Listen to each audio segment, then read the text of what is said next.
to sets. We'll be learning about sets today, which is chapter number 14 in your D2 books. In this recordings or this classes, online classes, what we're going to do is we're going to know the general things about sets, because I cannot teach you each and everything. We are lacking out of time. Inshallah, I will try to make videos about it. I'll upload it on my channel as well. But just to know what sets are, sets का मतलब, अभी अगर हम maths के context में ना सोचें तो हमारे पास सेट्स बहुत ज़्यादा हमारे आसपास हैं. इफ़ यू रिमेंबर, जब हमारा स्कूल स्टार्ट हुआ था तो आप लोग स्कूल में कॉपीज़ का सेट लेने आए थे. तो मुझे कोई बता सकता है कि एक्चुअली ये सेट का मतलब क्या है? Who can tell me the meaning of set? Set का मतलब क्या है? इस वर्ड सेट का मतलब क्या है? Can anyone? Okay, pair of something. Anything else? Set. What comes in? Okay, very good. Collection of lot of things in one place. Okay, good, Sakina. Anyone else? Huh? I couldn't hear you. Okay, very good. Bunch of keys, bunch of grapes. Good. Anyone else? Sets. I want all of you to answer. I think we have 6 students, so we can go on. Yes, Mantasha, can you? Mantasha, can you?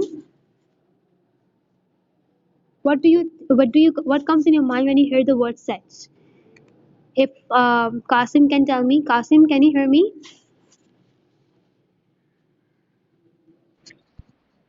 What is set? What is set? Set क्या है?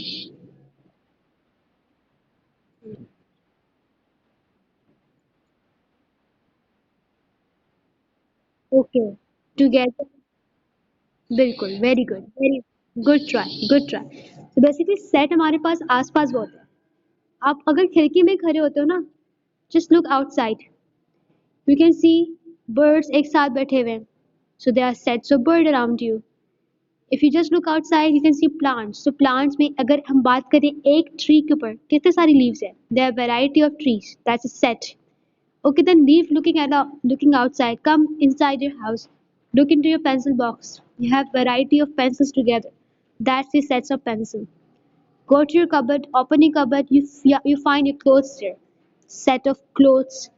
Collection को बोलते हैं, यानी बहुत सारी चीजें जब एक साथ हो जाती हैं, जमा होती हैं, एक जैसी चीजें हो, call it a set. ठीक है? So it's basically a collection. So if you look around, it's a common property. अब जब भी हम सेट्स को लिखते हैं ना, हम लोग सेट्स को बेसिकली दो तरीकों से लिख सकते हैं. एक बेसिकली हमारे पास टैबुलर फॉर्म है. टैबुलर फॉर्म है. टैबुलर फॉर्म में हम कर्ली ब्रैकेट्स में सेट्स को लिखेंगे. ठीक है, मैं कोई डिटेल में नहीं लेके जा रही हूँ, लेकिन इसे बताने के लिए कि हम किस तरीके से सेट्स को लिखते हैं. और दूसरा, हम सेट को सेट बिल्डर फॉर्म में भी लिख सकते हैं. अब ये सेट बिल्डर फॉर्म क्या है? जिसमें हम लेटर्स को यूज करें, like x of x, so and so. ठीक है, लेकिन इसको मैं आपको प्रॉपरली बताऊंगी किस तरीके से यूज करते हैं. और जो तीसरा तरीका है सेट लिखने का, वो है स्टेटमेंट. स्टेटमेंट्स के थ्रू भी हम सेट्स को लिख सकते हैं, लाइक सेट ऑफ कलर्स. इस तरीके से हम लिख सकते हैं. ठीक है, तो स्टेटमेंट फॉर्म में भी हम सेट्स को लिख सकते हैं. ये कुछ बातें थी सेट्स के बारे में. अब हम बात करते हैं कि ये सेट्स बेसिकली, ओके, सो अगर आप देखेंगे जो कर्ली ब्रैकेट्स है, हमेशा याद रखिए, क्योंकि मैथ्स में आप लोग आगे जाके मैट्रिक्स भी पढ़ेंगे. ठीक है, मैट्रिक्स बहुत डिफरेंट चीज़ है सेट्स की तरह. अगर किसी को सेट्स पता नहीं होंगे, वो मैट्रिक्स भी नहीं कर सकता. तो मैट्रिक्स में ना, याद रखें, मैं आपको एक चीज़ बता रही हूँ, इसको याद रखना है. मैट्रिक्स के लिए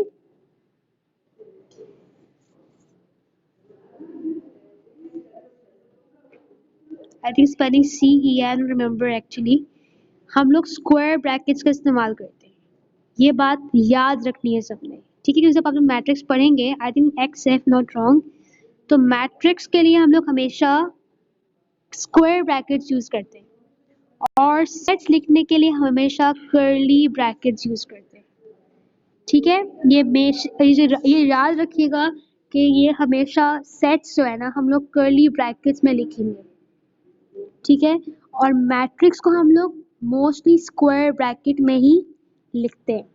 ये कुछ बातें थी अबाउट बेसिकली मैट्रिक्स और सेट्स के दरमियान। अच्छा, अब सेट्स में और मैट्रिक्स में क्या फ़र्क है?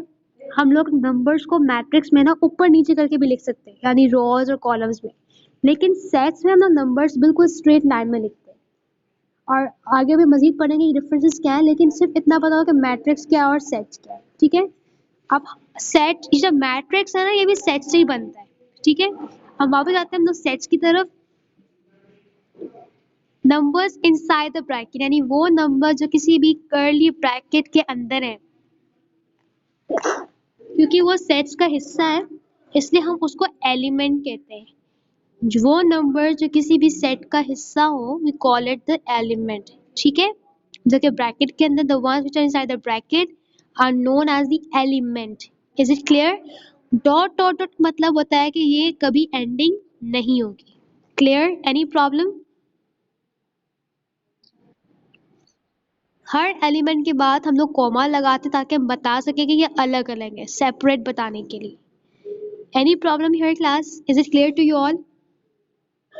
हमेशा यहाँ पर सिंपल से होती है, सेट ऑफ इवन नंबर्स हैं। If you look here, simple sets like set of even numbers, set of whole numbers, जितने भी numbers हमने ब्रैकेट में लिखे, set of prime numbers, set of positive multiples of 3। यहाँ बस कुछ कॉमन एग्जांपल्स है सेट के। अच्छा, अब सेट के ना टू टाइप्स मजीद है, मतलब कह लें कि सेट के कुछ टाइप्स हैं। एक हमारे पास सेट होता है फाइनाइट सेट, और एक होता है हमारे पास इनफाइनाइट। हमें ऑलरेडी पता है कि फाइनाइट एंड इनफाइनाइट का मतलब क्या है। फाइनाइट का मतलब होता है यानी वो सेट जो कि स्टॉप हो जाएंगे। मिसाल के तौर पे लेटर्स ए से जेड तक है, मुझे पता है कि लेटर्स कभी ना कभी खत्म हो जाएंगे, लेकिन नंबर्स जो है ना, they are never ending. Numbers कभी भी खत्म, they can never finish. Basically finite sets are those set which will end, whereas infinite sets are those sets which will never end. Is it clear to all of you?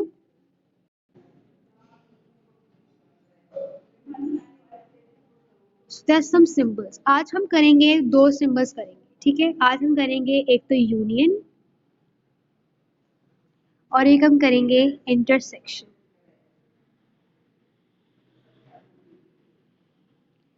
अच्छा, union का पहले देखिए, हमेशा मेरी कोशिश होती है कि पहले आपको मैं मीनिंग बताऊं, क्योंकि मीनिंग से ना हमारा काम आसान हो जाता है, या मुझे याद रहती है। मुझे अगर याद है तो क्यों याद है, मैंने इसको सब कुछ मीनिंग से पढ़ा था। यूनियन का मतलब, यूनियन लिखना है किस वर्ड से? यूनाइट से। जब दो चीजें एक साथ मिल जाती हैं, इकट्ठे हो जाना, एक साथ, यकजहती इसको बोलते हैं उर्दू में, ठीक है? तो यूनिशन बेसिकली, बेसिकली तो यहाँ पे यूनियन का मतलब होता है इकट्ठा हो जाना, एक साथ हो जाना, मिलजुल कर रहना, दैट इज यूनिटी और यूनियन, ठीक है? अब बेसिकली अगर मेरे पास दो सेट्स हैं, like set A of number 1 2 3। अच्छा, हम सेट्स के जो नाम है ना लेटर्स के थ्रू रखते हैं, like letters A B C and D। आज की मेरी क्लास बिल्कुल जनरल, तो आप देखेंगे मिक्स में बीच में कुछ ना कुछ बताती रहूंगी मैं, you have to stay with me. So हम जब भी सेट्स के नाम रखते हैं, हम उसका नाम A B C D E F G H I लेके हम लेटर्स के थ्रू नाम रख सकते हैं, लेकिन शर्त ये कि it has to be capital letter, ठीक है ना? One set we have letter A is equals to, or set A is equals to bracket curly bracket 1 2 3, and set B is equals to 4 5 and 6. Now for example, if I need to show union, अगर मुझे sets के दरमियान union show करना है, तो union का symbol होता है U for union. If I want to show A union B, यानी अगर मुझे इन दोनों सेट्स को जोड़ना है, एक साथ करना है, इन दोनों को जोड़ना है, मिलाना है, तो हम क्या करेंगे? हम पहले A union B is equals to, मैंने अपना ब्रैकेट ओपन किया, I copy the first three numbers, that is 1 2 3 1 2 3, और फिर मैं इसी के बराबर में दूसरा सेट भी लिखूंगी, that is 4 5 and 6. This is the way we do union. ठीक है? Is it clear to all of you? Any problem, class?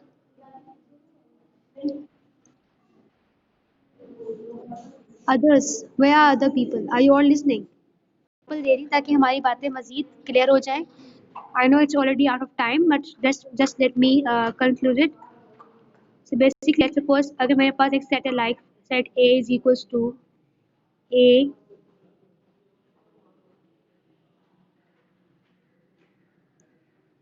B C. और अगर set B मेरे पास है let's suppose D E F.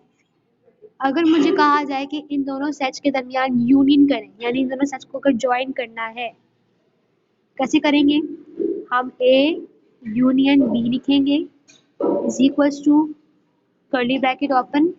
पहले मैं सेट A पूरा का पूरा लिखूंगी, that is A B and C.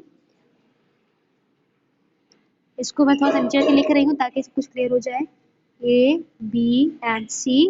और इसके बिल्कुल बराबर हम लोग क्या लिखेंगे? सेट B लिखेंगे, that is D E and F. आप लोग कलर्स को इस तरीके से नहीं करेंगे, लेकिन सिर्फ समझाने के लिए मैंने कलर्स को डिफरेंट करके दिखाया है. This is union. अच्छा, इंटरसेक्शन को हम लोग इंशाल्लाह नेक्स्ट क्लास में मजीद अंडरस्टैंड करेंगे, लेकिन ये बात याद रखें कि इंटरसेक्शन है क्या. अच्छा, इंटरसेक्ट का मतलब होता है कि आपस में क्रॉस करना. अगर मेरे पास टू लाइंस हैं, if I have two lines, नहीं लगाते. So basically intersection means same or common. जैसे टू लाइंस होती हैं, they cut one another at the same point. Intersection का मतलब होता है कि दो सेट्स में जो चीज़ें सेम है. For example, if I have one set like A is equals to 1, 2, 3 and set B is equals to 2, 4 and 6. तो अगर मुझे कहा जाए कि इंटरसेक्शन निकालें, अब यहाँ पे मैं सिंबल बना रही हूँ इंटरसेक्शन का, that is this is the symbol for intersection. N होता है, ठीक है, याद रखिए एन इन इंटरसेक्शन उल्टा है, ठीक है. So that is A intersection B. तो मैं क्या करूंगी? That is going to be equal to, अब इन दोनों में कौन सा नंबर सेम है? इन दोनों सेट्स में कौन सा नंबर सेम है? पहले सेट में 1 2 3, दूसरे सेट में कौन सा नंबर है? 2 4 6. तो दोनों सेट में कौन सा नंबर आ रहा है बार बार? Who can tell me? इन दोनों सेट में कौन सा नंबर है? 2. तुम्हारा आंसर क्या होगा? Our answer will be 2. Just 2. Is it clear to all of you? Any problem? Intersect का मतलब होता है कॉमन, ठीक है, which is going to be the common in two sets. I'm going to write down some questions on the board which you will be practicing. अपनी copies में heading डालेंगे extra class की, और जितना भी मैंने समझाया है आज की क्लास में आप उस पर नोट्स बना लेंगे, ठीक है. और कोशिश करें कि अपना होमवर्क कंप्लीट कर लें. मैं वीक में सिर्फ एक एक्स्ट्रा क्लास दे रही हूँ, मैं कोई इतना बड़ा काम नहीं दे रही हूँ, तो मुझे कोई कंप्लेन ना करे कि बस आप एक्स्ट्रा के ऊपर आ रही हैं. It's all for your good, ठीक है. So the homework questions are,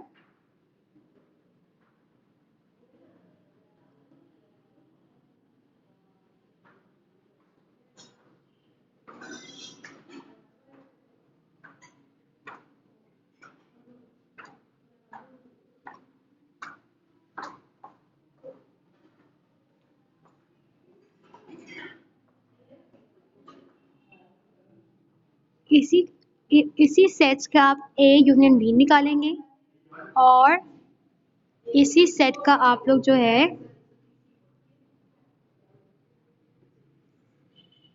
just a second,